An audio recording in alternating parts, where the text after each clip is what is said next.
my word, what a save. She gets around Dunbar, out wide, but she puts it in the net. Lovely strike, lovely bit of play. Oh, and he's looking to catch the goalkeeper out. It is an unbelievable goal. Hello and welcome to Kickoff, Football New South Wales' podcast for NPL men's and women's, and we continue into 2025. It's our men's season preview version. My name's Pellizzeri, and I'm joined by Football New South Wales media man, Nikola Pozder, who does it all, commentary, writing, and the rest. Nikola, great to have you on the pod. It's great to be back, Teo, and after a short break, we're straight back into the action. Well, we're not far from the season kickoff. Friday the 7th of February is when it all gets started, and then just the one game on that Friday to whet the appetite with Manly against the Central Coast, and then all 14 of the remaining teams play on Saturday the 8th of February. So we're getting closer to the season kickoff. Before we talk about each team, which is what we're going to do on this podcast, who's coaching, some of the ins and outs, and some of the aspirations for each club in the top flight of New South Wales football this season. How did you spend the off-season? What has been keeping you busy since the title was hoisted by Marconi at the end of September last season? Well, the futsal season was on, so I was keeping busy with a bit of futsal. And obviously, you can't get too far away from football ever, but did get a week or two off, and I'm really glad to be back in the action and back behind the television screen and obviously on the football pitch as well, getting ready to do some commentary for what I think will be a massive season. Now, if you have only stumbled upon this podcast because you want to know more about the New South Wales men's NPL, you can watch every game on the Football New South Wales YouTube channel and, of course, stay across the website and also social media pages, particularly the Facebook page where you can follow the competition week in, week out. There's always a heap of match reporting and summaries and also highlights packages, so you are never far away if you can't get out to a game and watch yourself. Let's start with the nuts and bolts of the competition. It is 16 teams once again, a 30-game home and away season, and the top 6 play a final series. Starting at the bottom of the league, the 16th place team will be relegated at the end of the season, while 15th place will go into a 2-leg home and away promotion relegation playoff against the team that finishes second in Football New South Wales League 1. Up at the top of the league, of course, the first place finisher at the end of the 30-game home and away season are the Premiers, but in order to be the champions, you must win the grand final. The final series is straight knockout. First week of finals, 3v6, 4v5, losers go home. Then you have the semi-finals where first and second play, with first playing the lowest ranked seed that advances and second place playing the highest ranked seed that advances, and the winners of those games go into the grand final. They are all one-off games. Marconi was last season's champions. They won the grand final in the end. They defeated Rockdale 3-0 in the decider to be crowned the top team in New South Wales football. But, Nikola, we have to talk about what raged as a debate after the game, which is, of course, the Premiers Rockdale, who did win the premiership by some 7 points in the end over the 30-game home and away season. There was a lot of chat afterwards about Premiers versus Champions. Now, we've had a bit of format change over the last 5 years. We had a final series, then it went away and became first past the post. Then the final series has come back. How do you see it? Because it was an enduring debate after last season's grand final between Rockdale and Marconi and even some of the neutrals as to what was a better reflection of the season. Well, I think that the majority of the clubs wanted finals football back. It's something that we've become used to throughout the whole history of football in Australia, even though across the world it's probably not a very common thing to have a final series. In Australia, it's something that we're used to, something that we sort of strive for, and we wait for that grand final. Everyone always speaks about the grand final. I think more respect needs to be given to the Premiers. In many cases, they don't receive the respect that they probably should. But I think by having that one season where we didn't have finals, I think that it's given a bit more to the team that finishes first after the regular season. And of course, we still have our champions who are celebrated as Marconi was in that fabulous grand final at Parramatta Stadium. All right, let's talk about each team. We'll go through some of the key ins, some of the key outs, and just everything you need to know. So we're going to whip through each team. We are going to cover each team. We're not going to brush over anyone too briskly. So you'll just get a nice little snapshot of where things are at this point. And remember, it is a very long season. You can always sign players during the transfer window. There will be comings and goings. So please bear that in mind when we talk about the squads. They are always fluid. Let's talk about who went down and who came up. The one relegated team last season was Hills United. They still managed to win 8 games as the last place team, but down they went. They have been replaced in the division by Mount Druitt Town Rangers, who were champions of New South Wales League 1.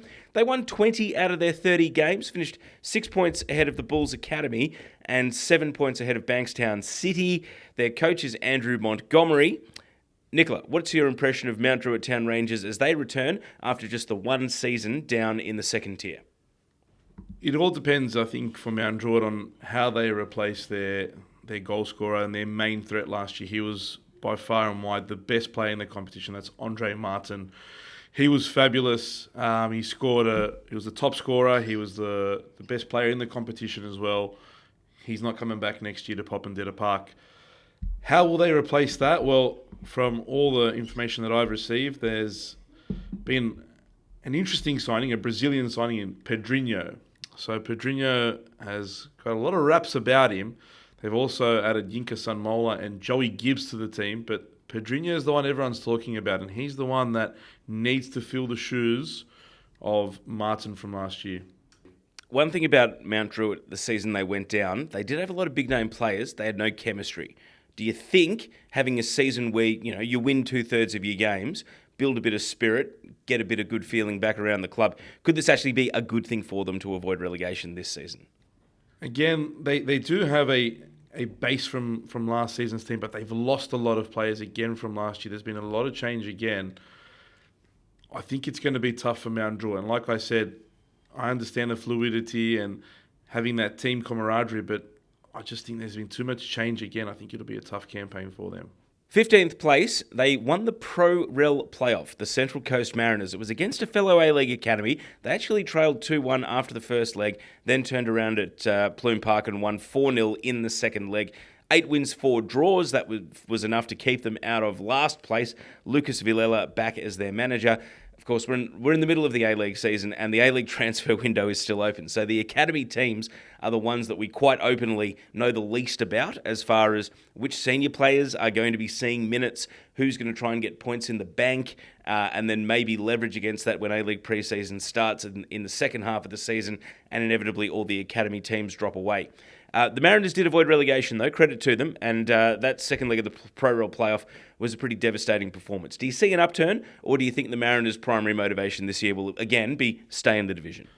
I did commentate the first Pro-Rel game between the Central Coast Mariners and Bulls FC Academy, and even though they lost that game, I walked away from Sydney United Sports Centre saying Central Coast Mariners will comfortably remain in the top tier.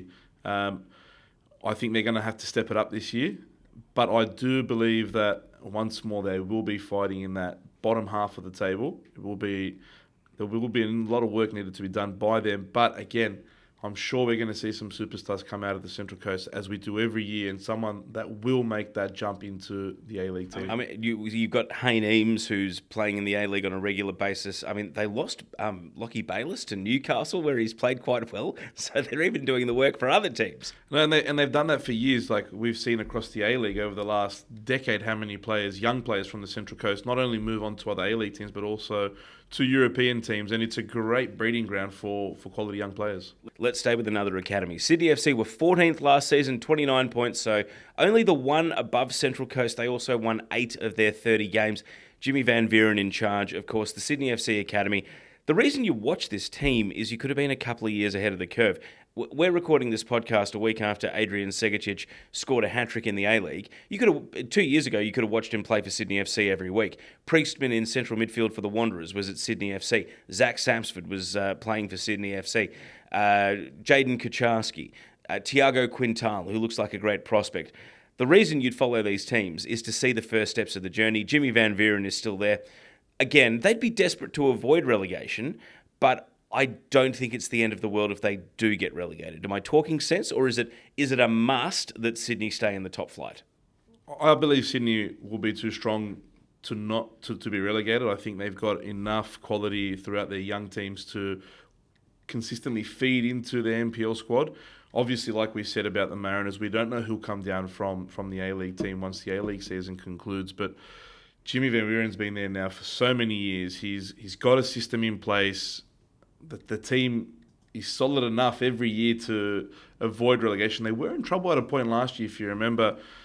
No one was sure what was going to happen with them, whether they'll be in that second last spot. But they pulled it through. They look good at lots of times throughout the season. I think they'll be okay again. Let's move up to the next team, which is the Sutherland Sharks. They also had 29 points, 8 wins, but a considerably better goal difference than Sydney FC, 9 better in the end. They were knocked out of the Waratah Cup in the 5th round in a bit of an upset to Northbridge, so their Waratah Cup campaign came to a pretty early end as well. Steve Zorich returns as coach. I'll give you some of the interesting ins of the off-season. Daniel Nizic in goal. Ruben Waratifi comes over from Blacktown City, of course, the son of former Socceroo Francis Waratifi. The Petratos brothers, or at least 2 of them, Costa and Maki. They don't have Dimi Petratos coming in. I'm sure they'd love him as well. They've also got Daniel Wong, Australian-born, but has played professionally in China and been a bit of a globetrotter and a journeyman. So they have a mix of the well-known with the Petratos brothers at St George City in recent seasons, and also a mix of a bit of mystery. Sutherland's problem's always been scoring goals. They scored 32 in 30 games last season. Are we going to see a different Sutherland Sharks, or is it going to be more of the same? I think it'll be a different Sutherland Sharks. I've seen them during pre-season. Daniel Wong really took the League One by storm last year. He was one of the standout performers for Mount Druitt Town Rangers. So I'd be really keen to see how he transitions into the top tier. The Petratos brothers, of course, we know the talent they possess. They've been at the Jets. They're at St George FA last year, or St George City, I should say. So we know we're getting there. Nick Sullivan is the big one. Nick Sullivan is a player that's had so much talent but just hasn't been able to push through. Maybe he can do it now after having a couple of years, a little bit quieter in the game. But I think they've got a couple other issues, and that's at the back because the doctor's not there anymore. Mitch Stamatelis. What do we do when there's no Stamatelis? Who covers that gap? Who steps into that role? Because he's such an important figure of the Sutherland Sharks. We know they've also got a pretty distinct home ground advantage when they are on. One thing that they did do and have done a lot over the last 2 seasons is keep a clean sheet at home. So, but you're saying to expect different push up the table, or different maybe even a little closer to, they were close enough to the relegation battle last season. I wouldn't call it a great escape. I mean, they did have quite a few teams below them in the end. The number of points would suggest they were in a relegation battle, for most of the season, though. More of the same in terms of the ladder position, or do you think they can potentially push up? I think they'll be pushing up. I think they'll be a team that will be pushing for the mid-table at least. If things can go their way and they can replace Stamatelis accordingly, I think that they can potentially push for 6th place. But let's wait and see how that... I definitely think they'll be mid-table this year. The 12th placed finisher last season, and they were new to the division, so they avoided relegation fairly comfortably in the end. St George FC, 8 wins, 8 draws, 14 losses. Ended up with a minus 21 goal difference, which was one of the worst in the division of the teams that weren't firmly in the relegation battle. They were perhaps a cut above it. Lost in the Waratah Cup 2-1 to the Dunbar Rovers. Fabian Michelli replaces Steve Karavatakis as manager.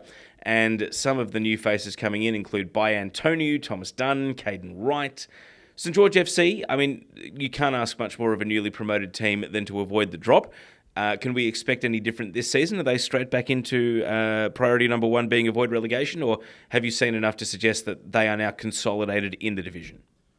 I think Fabian Michelli's got a really, really big task on his hands. Last year they did avoid relegation. It was very, very strange season for St George FC. Yanni Talcheski and Daniel Zeleni got the club promoted. They were doing okay.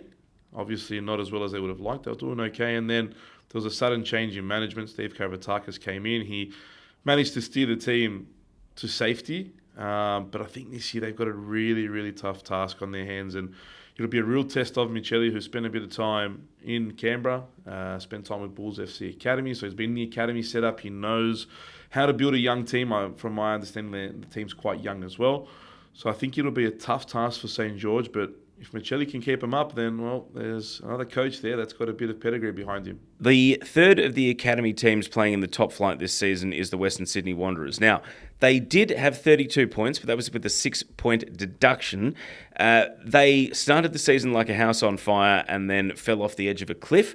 It largely coincided with the points deduction, but also I think we could see it coming with the A-League team getting interested, and also other A-League teams signing players straight out of their academy, particularly the Perth Glory, signing away Nathaniel Blair. So last of the A-League academies, I don't think they will have a winning streak similar to how they started last season. Wouldn't surprise me if they end up with a similar sort of points tally, though. Where do you see the Wanderers going? We know that they're a hotbed of talent. Are they going to turn that into points on the pitch? I think it'll be a tough campaign for the Western Sydney Wanderers. They'll find themselves closer to, or in the end they ended up being fairly close to Sydney and Central Coast, but I think it'll be, in terms of points, much closer to them. They've still got Riley Hollingdale, who showed a lot of talent last year. So this might be a season for him. And of course, Tristan Vidakovic played in the A-League team at the start of this season, so he's got a bit of experience in between the sticks. And they've got another interesting player called Luka Knežević, who I think you should keep an eye out for.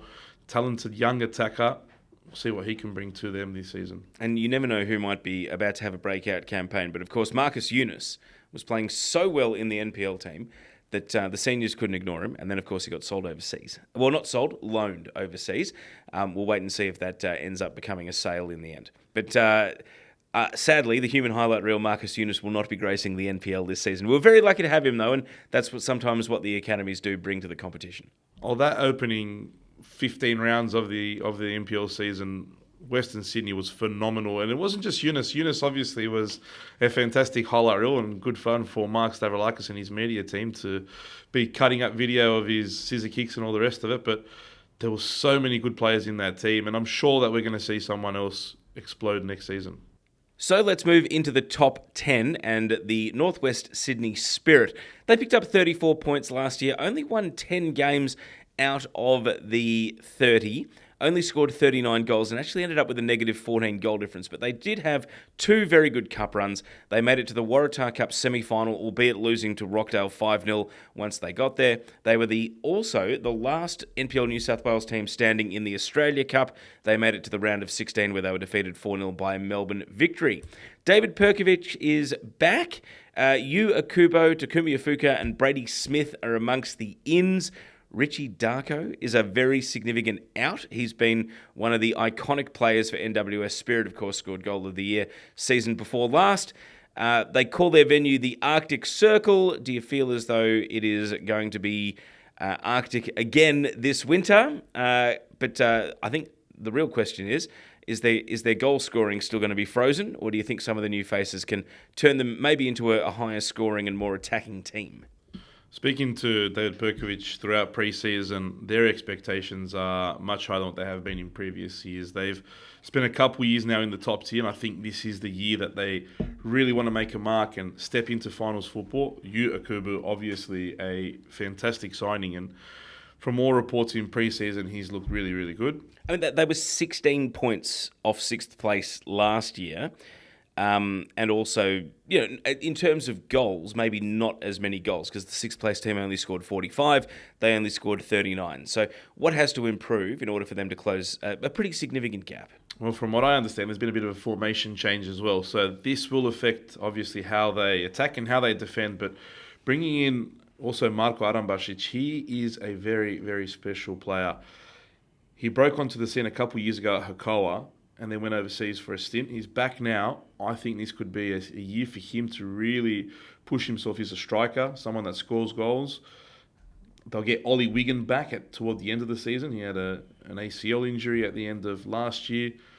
But again, I think a lot of what they are doing and what they expect goes down to Yu Akubu. He is their star signing. They signed him very early last year. It was hidden, but he was signed early. Before any other club could get in on him. They knew what they wanted. They got their man. So I think Akubu is the star that Spirit needs to shine to score those goals and make that difference up. Being a great cup team, of course, they won a Waratah Cup. So they've made the Australia Cup twice in the last 3 years. Does the focus turn onto the league, or do you think they will still be a good cup team this season? No, I think that Perko wants to turn his attention to the league. When you bring a player in like Brady Smith as well at the back, Brady's got a lot of experience abroad, and he will definitely help this team defensively. And yeah, I think their aim is to go as far or as high as they can up the ladder and push for finals football. 1 point higher in ninth last season were Manly United. They won 10 of their 30 games, only scored 33 goals, ended up with a goal difference of minus 17 by the end of the season. They were knocked out of the Waratah Cup in round 4 in a penalty shootout by Rockdale. Patrick Zvansvijk returns. It was a mid-table season for Manly. Maybe a few at the club are looking over their shoulder around the halfway mark of the season, just saying, let's make sure we don't get relegated. Let's just get enough points in the bank. But in the end, they did comfortably avoid relegation in the end. So, new faces, including Darcy Burgess, who's been an excellent player for a long time at Sydney Olympic, Harry van der Sarg. Nikola, does Manly United have a team to perhaps surprise and challenge like they did making the 2022 grand final? Or is a more realistic ambition just a return to the top 6 and see how things go? I personally, and I might get in trouble here from the Manly faithful, but I think that Manly overperformed last year. Overperformed, okay. I believe they overperformed, and Zvansvijk is a fantastic coach. But I still believe that they were too inconsistent. They need to fix a lot of that. They have recruited fairly well, and it's so tough going to Cromer Park. They should be in the mid-table. Can they push for finals? I think it might be a little bit too far a step for them, but definitely a mid-table team.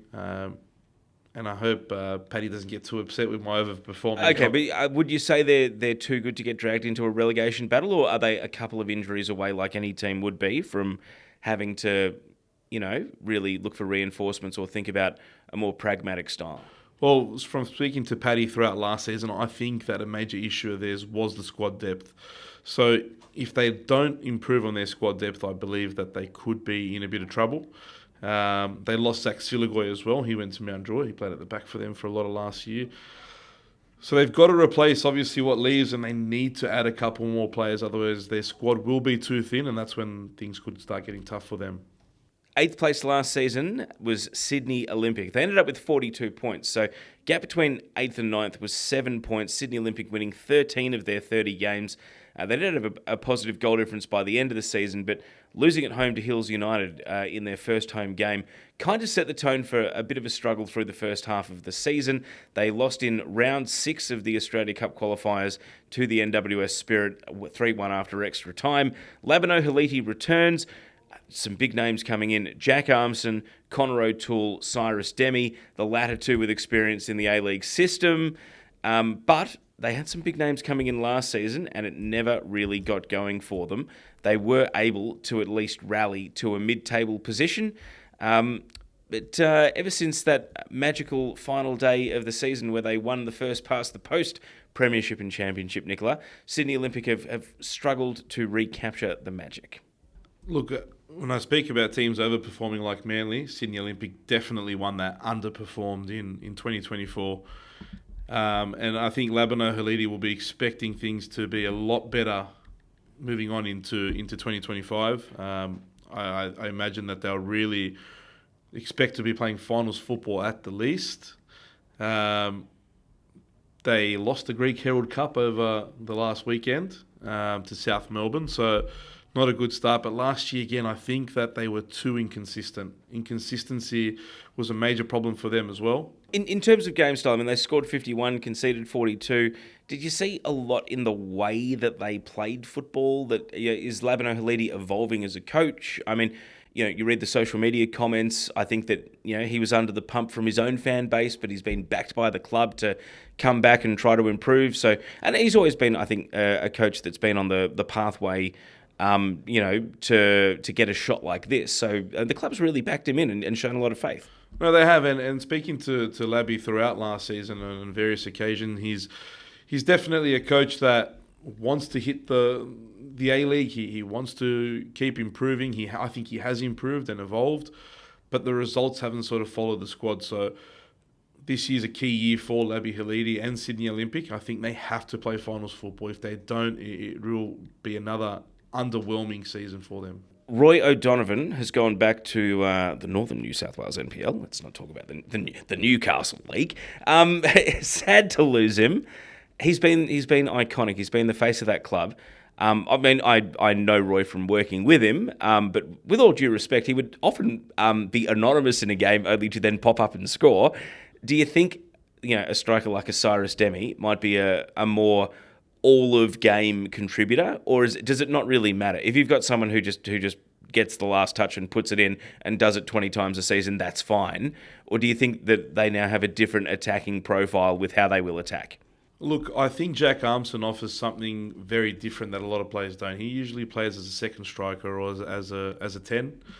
His late runs into the box are perhaps the best in the competition. He's always in there late, and he's always popping up and scoring goals as a 10. It's someone that doesn't play as a 9. So I think he'll help out in that department. But losing someone of the quality of Roy O'Donovan, I mean, like you said, he's quiet for 89 minutes of the game, and then he scores 2 goals in stoppage time and wins Sydney Olympic, or gets them a point. And I mean, he's one of the few players still playing that's actually older than me, and he scored 20 last season. He still equals second highest scorer in the league. And we know that they've got a big fan base, Sydney Olympic, and they will be coming through the gates. But where they are going through the gates is a bit of a new thing this season as well.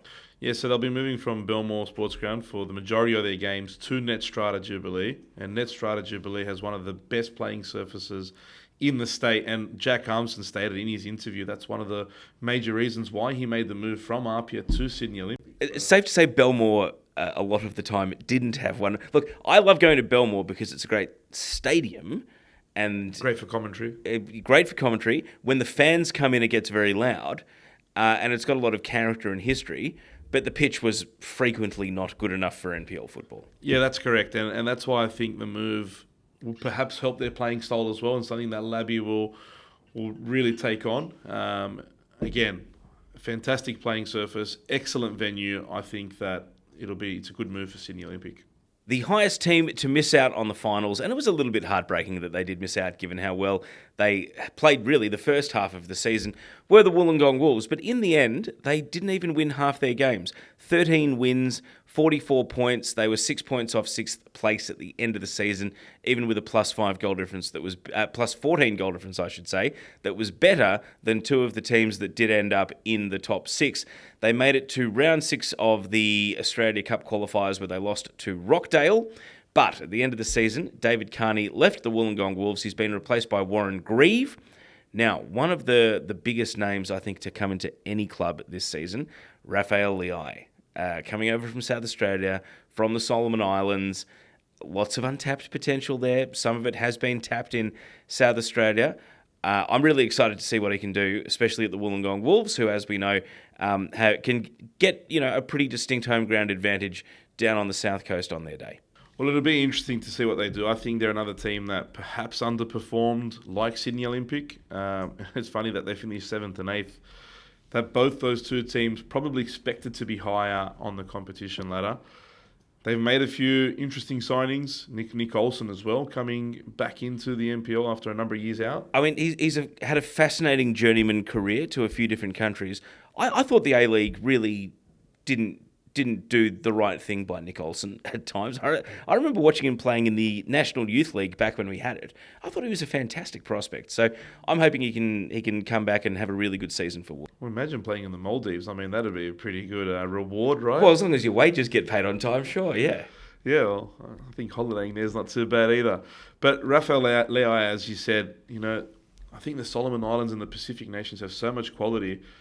They don't get tapped into enough in New South Wales. Maybe he's the pathway to tapping into some of that, and it'll be really interesting to see how he goes. I do wonder if a factor in that, though, is also the nations do tend to play a lot of international matches that don't really abide by the NPL calendar, and you really don't want to be losing players that you rely on at key times of the season. I say this from having seen Papua New Guinea internationals disappear from other NPLs at important times of the season. So Solomon Islands, I mean, he's already a firm regular in their team at just 21 years of age. He's got 24 caps already. So this is the stage for him to potentially... I mean, we're not trying to sell him off here. We want him to be good for Wollongong first. I mean, could he be a 15-plus goal striker in this competition? Well, he's taken the South Australian League by storm, hasn't he? So it'll be really interesting to see if he can relay that here. But the other foreigner that they've signed, Sim Woon Sub, lots of conversation about him as well. They expect him to do some good things in Wollongong, and another one that maybe could help the likes of Bandari Kanaizumi, who's been there for years now, Darcy Madden. They should be playing finals football, the Wolves. They deserve to be playing finals football. Let's see if they can get there. The sort of, big bopper duo of Lachlan Scott and Jake True last season, they were physical. They were an intimidating team. I like Harrison Bunel as well, since he's come up from Canberra the last couple of years. I don't know, do they have the squad depth to sustain a finals charge? Because we know that when they looked good last year, they did look good. But 30 games is a long time, and it can grind down a lot of teams. And I think Wollongong is one of the teams that it ground down over 30 games last season. Right now, they're short. There's no doubt Warren Greaves' team is too short, and it will affect them if they don't find more signings. But from what we understand, they're on the verge of announcing a few more names. And if they can add to this squad and add some quality depth, I think that Wollongong should be in and around finals football. Got to say, I know David Carney's pursuing his options overseas, and so should he, particularly with his badges and his coaching development. But it's kind of a shame Wollongong lost him. It was nice having, former Socceroos seeing NPL New South Wales as a place to come and coach. And I guess he gave the competition a couple of years and is now, launching from NPL New South Wales. But it's always nice to have the presence of a big name like that in the technical area week in, week out. Absolutely. I mean, a former Socceroo at any club would be a real good achievement for that football club. But, I mean, Football New South Wales probably upset that they've lost Warren Grieve themselves. So Warren Grieve had some great success at Manly United when he was there, and I'm sure that he'll be ready to kick off and, get back into the club scene and make some noise with the Wolves. So let's jump into the top six and Sydney United. They finished 6th last season. 50 points. They won exactly half their league games, 15 wins, 5 draws, 10 losses, plus 5 goal difference. They did defeat Apia in the elimination final, but then lost 3-1 to Rockdale in the semi-final. They also made it to round 7 of the Australia Cup, where they were defeated 2-1 by NWS Spirit. So in the final round before the national rounds, they have made a change at coach. Of course, Zelshko Kalat's out. Ante Juric comes in. A lot of off-season player movement. Before we get to the players, let's get to the coaching change. Ante Juric, of course, played in the NSL forever and a day, won championships for Sydney Olympic, has made his name in this competition with Sydney Olympic, winning the first past the post premiership in 2022. Now he comes to Sydney United 58. For now, it is still a job share with his day job and also the Sydney FC women. What do you make of Zelshko Kalat's leaving and Ante Juric coming in? Well, I think that Kalat's had a decent season last year. United probably expected more, but I think that it was decent. Now Juric really needs to push on here with this squad. He's a coach that's got a pedigree behind him. He's got a name. He's won titles in the A-League women's competition. He's won titles in the NPL men's competition. Now he's at Sydney United, same background as the club. He's got a bit of work to do, but I think he's built a fantastic squad. This is one of the best teams in the competition. All right, what makes it one of the best teams? I'll give you some of the names. You can add more that you like. Mario Chabau, Tristan Prendergast in goal, Richie Darko coming across from NWS Spirit, Michael Glassick. Who else has caught your eye? Well, from last year, Matt Hatch. So many clubs were keen on bringing Hatch over to their teams, but United managed to hold on to him. Leroy Jennings had some international experience over the break. He played for Fiji in the off-season. And one young player that I really, really expect to hit the ground running this year is Alessandro Lacalandra. He was excellent in his breakout year a couple seasons ago. Didn't really hit the heights last year, so I'm expecting him to be better this season. Bailey Rule, of course, Liam McGing. They've just got a really, really strong team. Carlos de Oliveira, you look across this side and there's a lot of quality. And you expect them to be at least top 6, but I'd say they should be challenging for the premiership. And if they're not, then Juric has a bit of work to do. In terms of expectation, do you think that, they were 22 points off first place last year? It's a big gap to close. They did win half their games. You probably need to push up towards 2/3 of your games to be a serious contender to win the premiership and finish first. So is it about depth? Is it about combinations? Is it about finding the right, 11, but then not having to maybe dip into your depth too often over the grind of winter? What do you think will be the key to Sydney United 58 closing the gap from 6th to the top of the league? And you can only see them going up. You can't see them potentially slipping down the table out of top 6 contention. I can't see them slipping out of top 6 contention, for starters. I think they've got the depth. Another one that I just saw the name now, Thomas Mako. He's arrived from Hills United. He's a very talented midfielder who I think will really hit the ground as well this year. They need him to. They've got the depth now to be able to push for more. I think last year they may have been a little bit short. They had a few injuries as well throughout the season, but they've got all that now. Everyone's back. Jennings is back. He missed last year through injury. So I think this team has the depth now to be challenging for a premiership and hitting at least 20 wins in the season.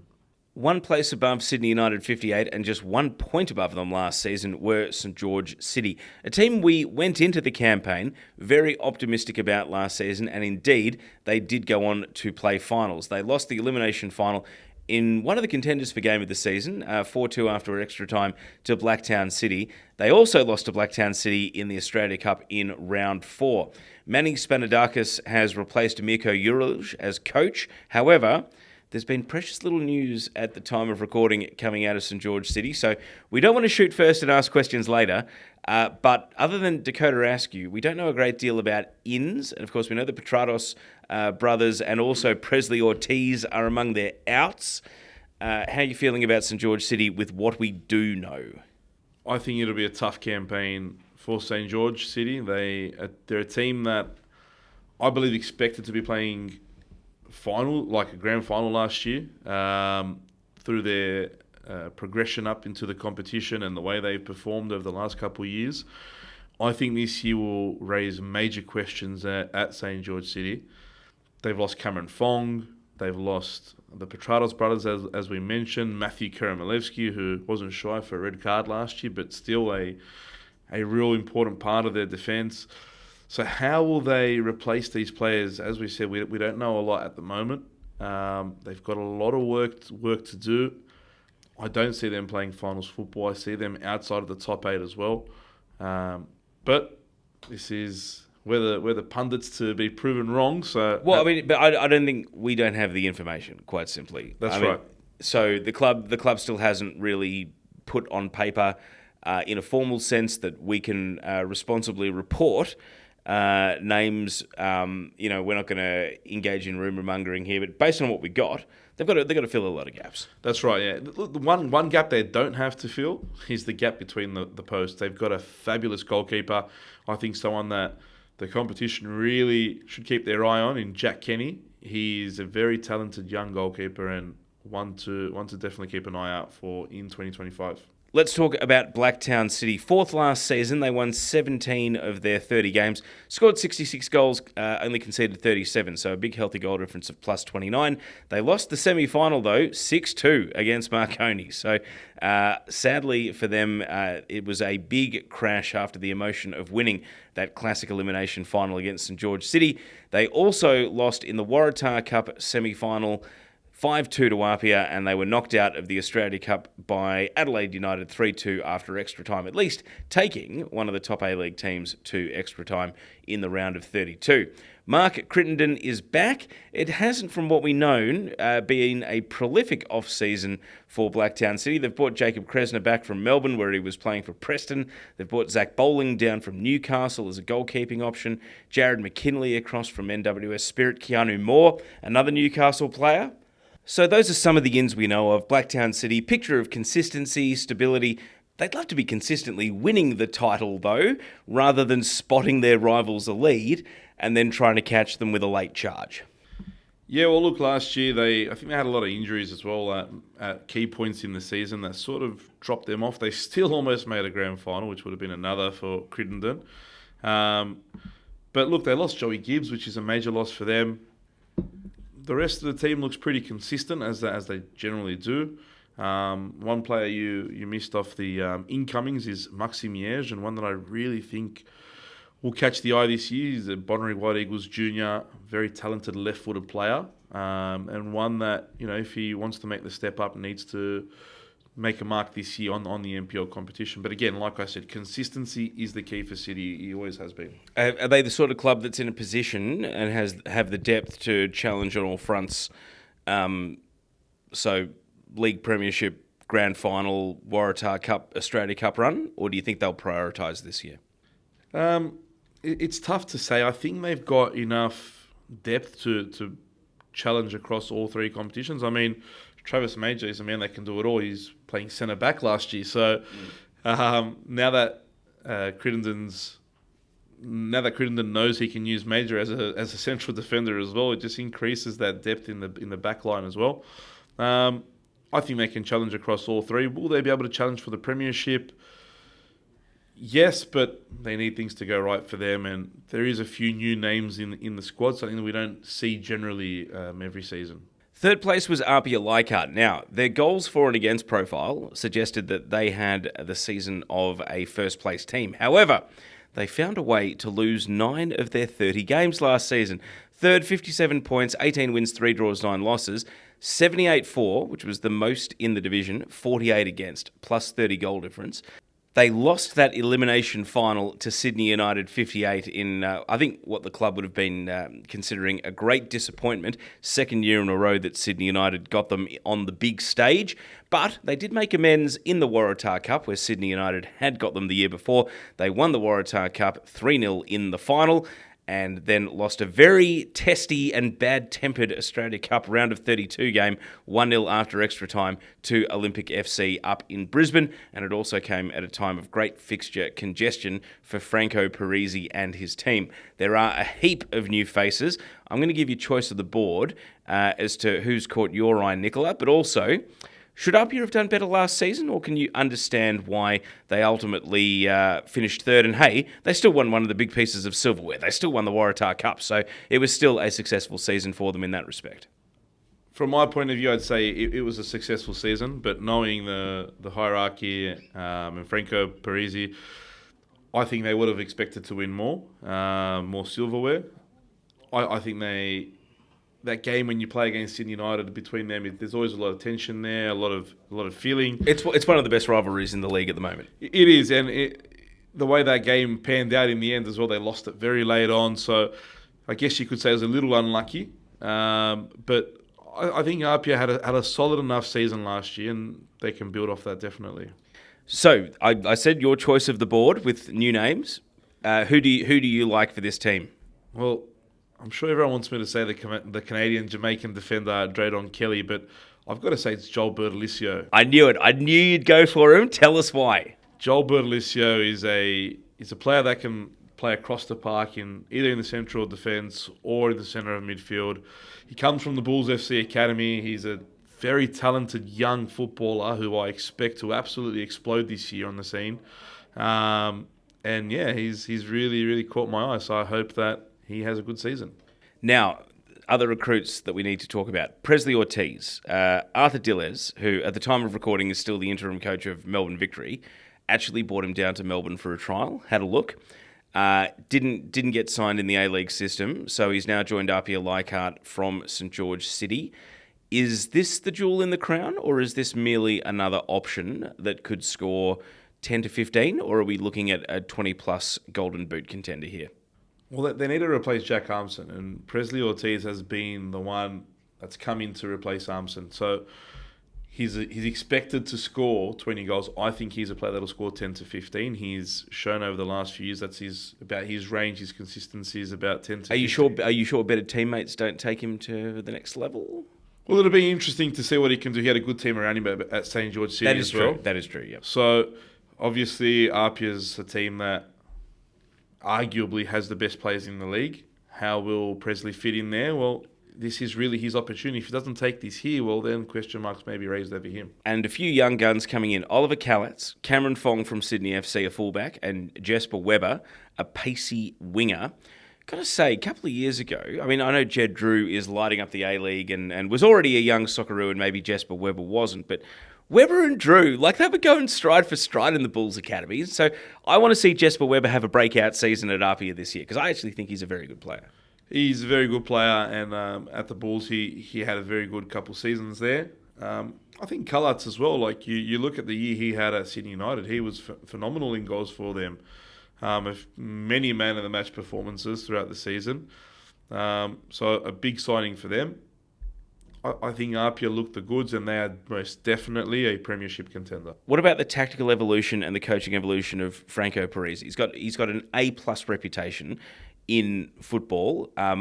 It helps that he's a ripper bloke, right? And everyone has good things to say about him. But what about the football? What about the tactics? What about the evolution? Are we looking at someone who, again, is going to be at Apia for 10 years? Or are we looking at someone who's going to start getting roped into conversations about who's going to be on the coaching pipeline for either, an under-17s or an under-20s Australia job, or a A-League job in the future?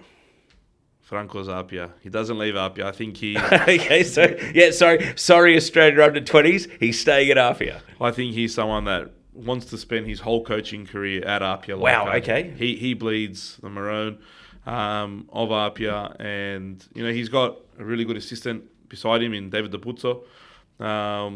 Maybe Depuzzo's one that might want to explore other things in the future, but I think Franco sees himself at Lambert Park for his whole career. So, Apia, firmly in the title conversation, can contend across all fronts, could easily step into an Australia Cup tie and defeat an A-League team, could easily defend their Waratah Cup. Any dings? What's the flag that you would raise? Is it just maybe that the rivalry with Sydney United and sometimes the big occasion games can be coin flips, and you don't win every coin flip? I think last year at times they struggled with consistency, not as badly as some of the other, let's say, Sydney Olympics or your Wollongong Wolves, but at times they had a few inconsistent runs. I think they need to sort that out, otherwise that could put them in a similar position to where they were last season. But again, like I said, I imagine this team doesn't have a lot of red flags. They're a team that has quality all over the park. They should be challenging for first place in 2025.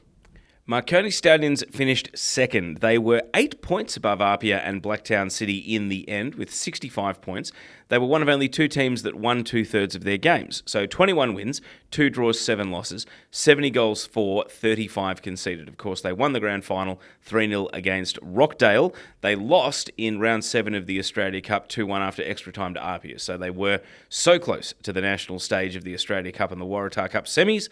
And of course, contending potentially for a treble last season. Peter Sekenis returns as coach. Some handy ins to a team that already won the grand final. Tyron Burney coming over from Blacktown City. Jake True comes up from the Wollongong Wolves. Jawad Rezai, Lockie Griffiths. But they're added to a team that already is spoilt for depth. In terms of building squad depth and lasting the 30-game journey, do Marconi have the deepest squad, at least at this point in time, at kickoff of the new season? I think they are close. They've obviously lost a couple key players as well from last year. Obviously, Nathan Milgate retired. James Temulkovsky moved on to the A-League and scored his first goal only recently. So they need to fill those gaps. They have. Well, it seems as though they have so far. I mean, I think someone like a Cameron Windust, he steps up. No one can replace Nathan Milgate's presence, but can certainly, in terms of, trying to, I think that they've got a good prospect there. Franco Meyer was a great recruit last season and has been a standout player in this league for a couple of seasons. And Tyron Burney, we know he's quick. We know what he's capable of in wide areas. Dom Costanzo is one of the best players outside the A-League. Simple as that, And whether he wants to break back into that system or not, he's already playing for a big club. You don't need to judge it through an A-League lens. He's already playing for, one of the biggest teams in the country. Well, I absolutely agree with Windust. I thought he showed some real good signs last year of being a player that can step up, but they brought in Lockie Griffiths. And for me, Lockie Griffiths was one of the standout central defenders last season. they've pinched him from their rivals, Rockdale. So for me, that's a major signing for them. And of course, even the goal scorer in the final, right? Milislav Popovic, he couldn't get a chance ahead of JT last season. JT's not there this year. Popovic gets the chance to step up, and what can he do? He scored that fantastic goal in the final. Will he be able to take his chance with two hands? And of course, young Tsakenis as well. So he's added to the squad. How will he be able to step up now? So the other thing I think Marconi have going for them is when we get to the end of the A-League season and guys reach the end of their contracts or get released on free transfers, Marconi's the sort of place you want to go and land. So you want to walk into a team with other fellow, ex-A-League players like an Anton Mlinaric and just seamlessly keep playing at a high level of training, good coach, good environment. So even if they have an injury crisis, they can reinforce mid-season, and I suspect they will. Look, with all due respect to all the clubs across the league, Marconi does have the greatest base in terms of facility for their footballers. Everything's taken care of there. You are treated like a professional footballer, and most definitely it's a place you want to be, and a place you want to be challenging for first place. They need to be challenging for the title. What stops them? So last season, they did finish 7 points behind Rockdale in the end, only to then turn around and beat them in the grand final. So a bit like Apia, find me the ding, find me the red flag. What's the knock on Marconi for the season ahead? What's the one thing that could go wrong and potentially deny them having a crack across all fronts? Well, they had a few injuries throughout the season, so I'll just go the easy way out, and then I'll... But I guess, are we underrating losing Temilkovsky as well? I don't think so. I think they've recruited well enough. Kyle Chimenti will be at full fitness this year. Again, Popovic should do the job. He's a player that's played overseas, played in the A-League system as well. Jake True's come in. Jake True, one of the players that everyone's expected to explode on the NPL scene. So I think JT's loss won't be felt that badly. He's a player that we've seen what he can do, but they've got enough quality to cover that. I think the squad needs to stay fit. If the squad can stay fit and they get that right, then I don't see many red flags here either. And the team that finished top of the league, Rockdale Linden, 72 points, 23 wins, 3 draws, 4 losses. One of them much talked about, of course. Perhaps one of the narratives of the season. 76 goals for 40 against, none of them in the one game, honestly. Their 29-game record is outrageous. Their 30-game record is very good. Their 29-game record would have been incredible. 36-goal difference in the positive. Of course, defeated 3-0 in the grand final. They also lost the Waratah Cup final 3-0 to Apia, and they were knocked out 2-1 in the Australia Cup round of 32 by the Newcastle Jets. Paul D is back. Before we get to the ins and outs, how do Rockdale Linden feel? I'm going to show my age here. How do they feel about having the Bayer Leverkusen 2002 season? I guess they still won the premiership, but they lost 2 finals, and that has to hurt. That has to sting through the off-season. Gee, Teo, I was only 12 years old then, but I do somewhat remember that Leverkusen team. And I guess the difference is that Leverkusen finished runner-up in 3 competitions. Rockdale, they still finished top of the tree, and that was the big debate that, they only lost 4 out of 30 games. That is pretty incredible. No, that they were excellent last year, and I think that loss did hurt them quite a bit, and they tried to use that as a way to push through the season, and it did. It helped them get the premiership. And of course, the game we're referring to is the one game that they lost 9-0, about a third of the way, almost halfway through the season? Yeah, look, it was shocking. I remember watching that on TV that night, and goal just kept falling after goal after goal, and you're like, when will the bleeding stop? But it didn't. It just kept getting worse and worse, and in the end, they were lucky it didn't hit double digits, because that would have... 9-0's bad enough, but yeah, it was shocking. There's no other way to describe that one. I think everyone was taken aback by it. No one expected it, and I think it really hurt them. So, going back to the top this season, let's talk about some of the ins and outs, because they've been as busy as any team in the league. James Nikolovsky, Chris McStay coming back after a bit of time in Wollongong. Oliver Pufflet coming over from Sydney Olympic, interesting move. Matthew Karamalevsky coming over from St George City. Moody Najjar back in the country. Anyone else on the ins and outs that particularly takes your fancy? Yes, but not in terms of the players. It's the coaching staff. Losing someone like Nick Stavroulakis from their coaching staff is a big loss. It means that Vedran Jaganjac, the other assistant, has to step up. But we know how closely those three work together. Of course, Paul D being the third and the most important there. But now Vedran needs to step up as well into that role as Paul D's direct assistant. How that will affect the team will be interesting to see as well. I think they've got a great setup in terms of their coaching staff, and Jaganjac and D, I think, will do a good job. So that's the one that sticks out, losing Nick Stavroulakis. So how do they take the next step, win the grand final, win a Waratah Cup final, make sure that they're contending for first place again? Is it as simple as let Alek Orushevsky loose, or do they need some contingency plans just in case this unstoppable force, who has been quite simply the transcendent player of NPL New South Wales for 4 seasons in a row now? I mean, he was always a good player, but he has actually been almost, cut adrift in terms of how much better his numbers are than the rest of the league. 31 goals last season, Nikola. I mean, it's just outrageous. Is it going to happen again? He plays almost as well as he makes Burek. He's been a fantastic player in the NPL scene, and I can understand why he hasn't made the step up to the A-League. He definitely should be there, but he doesn't need to. He runs a very good business. He takes this league by storm and scores for fun when he wants, more or less. But you did ask me, where's the potential red flag here? I think it's keeping his squad happy. There is a lot of quality here, and managing players of this quality and keeping them more interested and happy to step up week after week, I think that'll be the toughest task for Paul D this year, because there is so much quality on hand here. Funnily, I didn't ask you for the ding. I asked you how they take the next step. How do they take the next step to be... Thank you for answering that in anticipation, though. But what do you think is the difference between getting so close and being champions?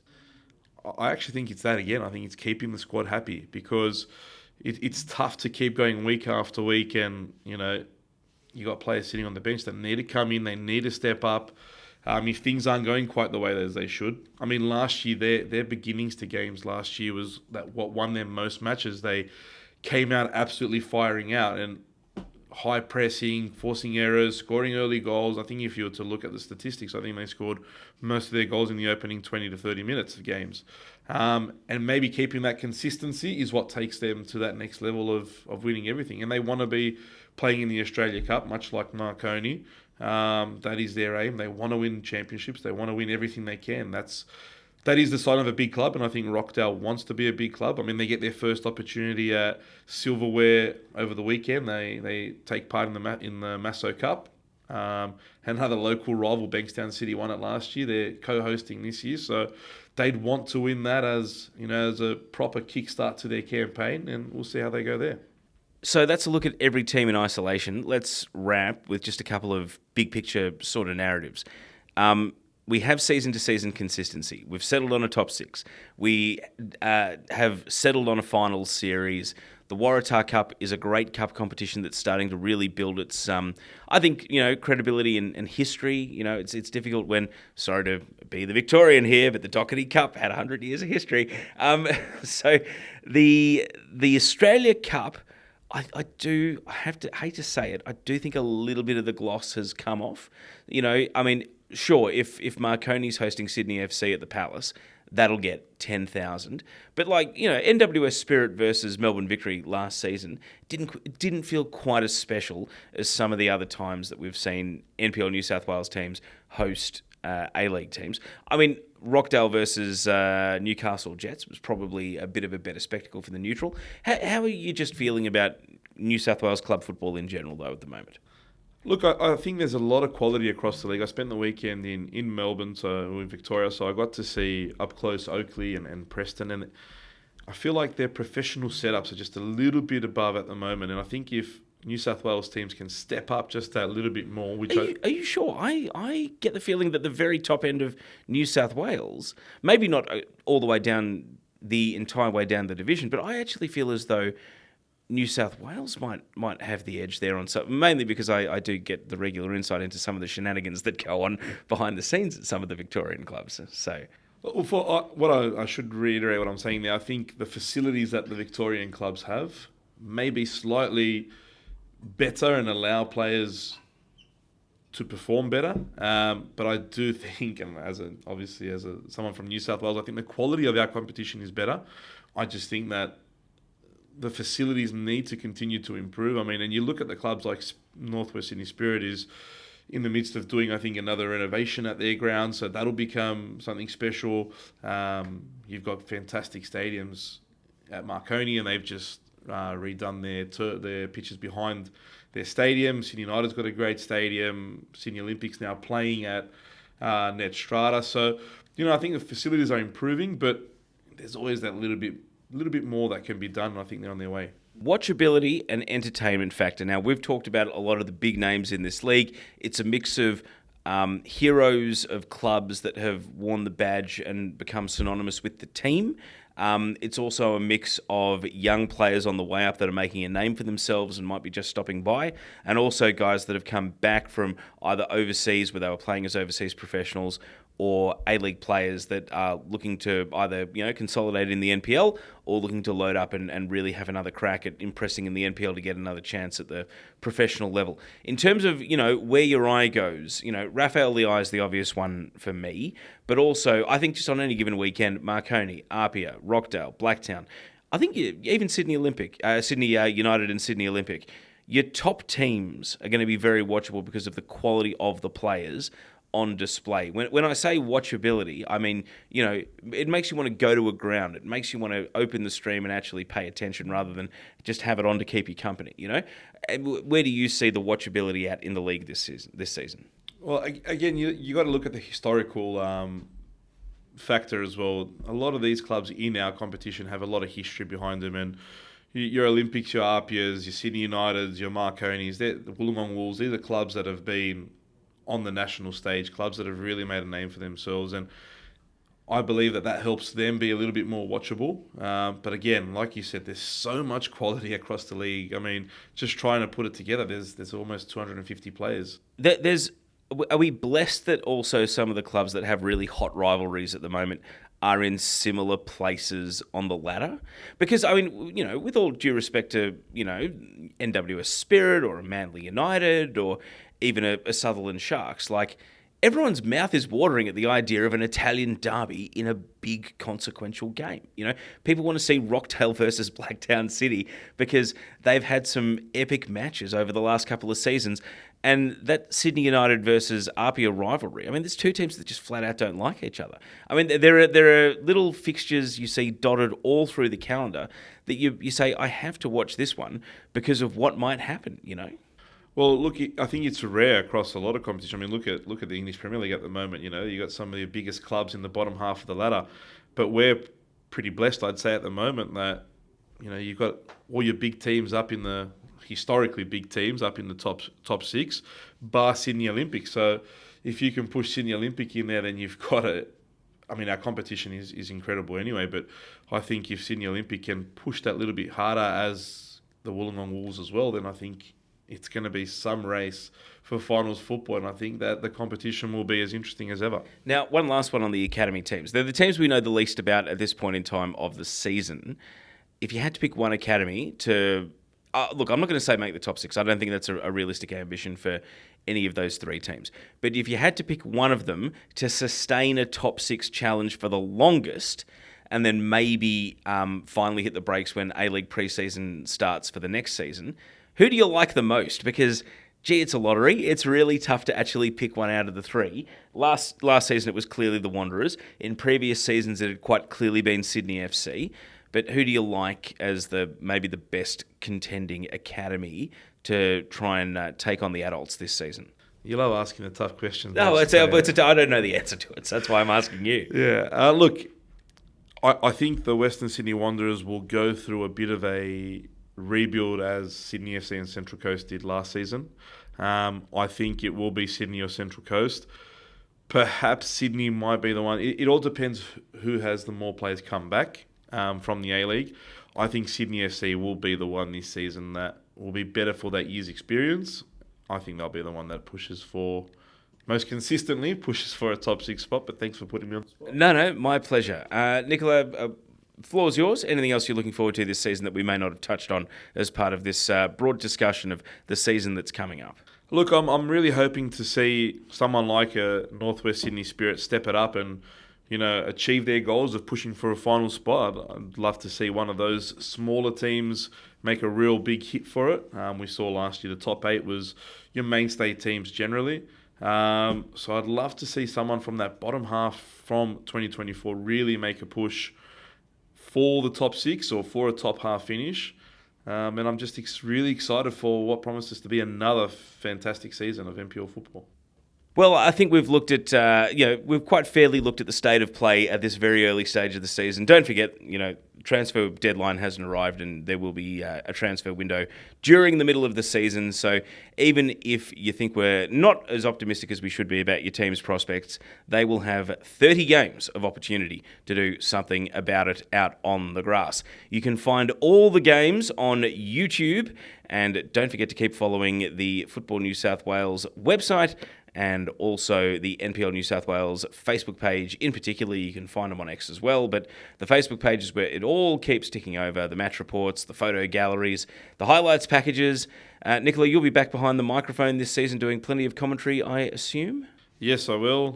Back in it straight away from the start, so looking forward to that. And I think, like I said, big season. I think I hit over 60 games last year, so that was a good milestone for myself, and I expect to do the same again this year. Look, it's always great to have the media seen the way it is.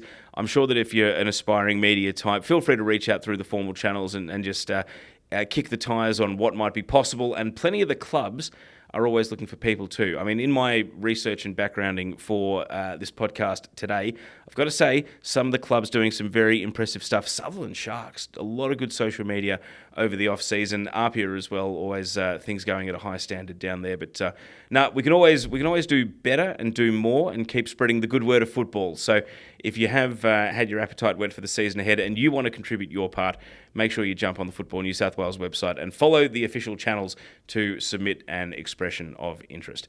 Nikola Pozder, thank you for your company. I don't think we're going to be on the dressing room wall of every team in the league as a result of this season, but if we are, good luck using it as motivation. Mate, thank you. Thank you, Teo, and it wouldn't be the first time I've been on a dressing room wall, so I'll look forward to that. But no, thank you very much for allowing me to be here with you today. And allowing, mate, it wasn't my decision. I'd love having you here. So you're welcome back, hopefully any time. And make sure you subscribe to this podcast. We will be doing kickoff throughout the course of the season. It is, of course, the official podcast of Football New South Wales for their NPL competitions, men's and women's, and also its leagues competitions. On behalf of Nikola Pozder, my name's Teo Pellizzeri. Thanks for your company. Make sure you rate us 5 stars and subscribe wherever you get your pods, and we'll speak to you next time on Kickoff. Picks the top corner. Each perfect dash crossed, and oh my word, what a save. She gets around Dunbar, out wide, but she puts it in the net. Lovely strike, lovely bit of play. Oh, and he's looking to catch the goalkeeper out. It is an unbelievable